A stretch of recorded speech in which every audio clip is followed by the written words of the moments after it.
نماز کا ٹائم تھا، نہیں پڑھی نماز، لگے رہے موبائل میں. حلال حرام سامنے آیا، حلال کو مشکل جان کے اسے چھوڑ دیا، حرام کو آسان جان کر اسے اپنا لیا. حرام کو چوز کیا جسٹ بیکاز آف کہ وہ ایزی تھا، زیادہ بینیفٹ تھا اس میں، لسٹ تھی اس میں، ڈیزائرز تھے اس میں. فائن، تیرے پاس آپشن تھا کہ تو رسول اللہ صلی اللہ علیہ وآلہ وسلم سے محبت کرے. نہیں ہوئی تجھے رسول سے محبت، نہیں مانی تو نے ان کی باتیں اور کر لیے بھروسے لوگوں پر، انسانوں پر، اور کر لی ان کی غلامی. تیرے پاس حلال کمانے کے سورسز تھے، تو نے حلال کی مشقت کو اگنور کیا، لیکن تو حرام کی طرف گیا جسٹ بیکاز آف کہ حرام کروں گا تو زیادہ آئے گا. کھا لیا تو نے ساری عمر حرام. تیرے پاس نکاح کا آپشن تھا، تو نے نکاح کی ہمت نہیں کی، زنا کر لیا.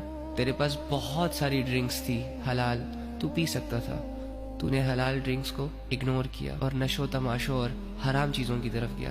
لائف ایسے بھی گزر جائے گی، لیکن ہاتھ کیا آئے گا؟ ایٹ دی اینڈ کیا ہوگا؟ چل ٹھیک ہے، تو نے پوری زندگی اللہ میں انٹرسٹ نہیں لیا، چلو کہ فائن، تجھے شوبز میں انٹرسٹ تھا، تجھے ناچ گانے میں انٹرسٹ تھا، تجھے بے حیائی میں انٹرسٹ تھا، اور ان چکروں میں تو نے اللہ میں انٹرسٹ نہیں لیا، دین میں، شریعت میں انٹرسٹ نہیں لیا.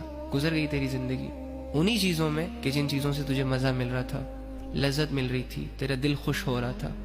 اوکے، ایٹ دی اینڈ 10 سال، 20 سال، 40 سال، 50 سال بعد پھر تو سوچ لو یار، اللہ کے بندے، جب تیرے پاس گزارنے کو ایک پاک صاف عزتوں والی زندگی ہے تو گندگی میں کیوں منہ مار رہے ہو؟ گندی زندگی گزارنے کی کیا ہی ضرورت ہے؟ ارے جب تیرے پاس تیرے دکھ سننے کو، تجھے معاف کرنے کو، تیرا ساتھ دینے کو تیرا رب موجود ہے، تو تم کیوں پینک ہو رہے ہو؟ فکر تو وہ کرے، غم تو وہ کرے کہ جن کی زندگیوں میں سب کچھ ہے، لیکن وہ اپنا دکھ، اپنا درد، اپنے دل کے جذبات خدا کو سنا نہیں سکتے. بس میں یہ چاہتا ہوں کہ میرا بھائی اور میری بہن ایک پاک صاف زندگی گزارے.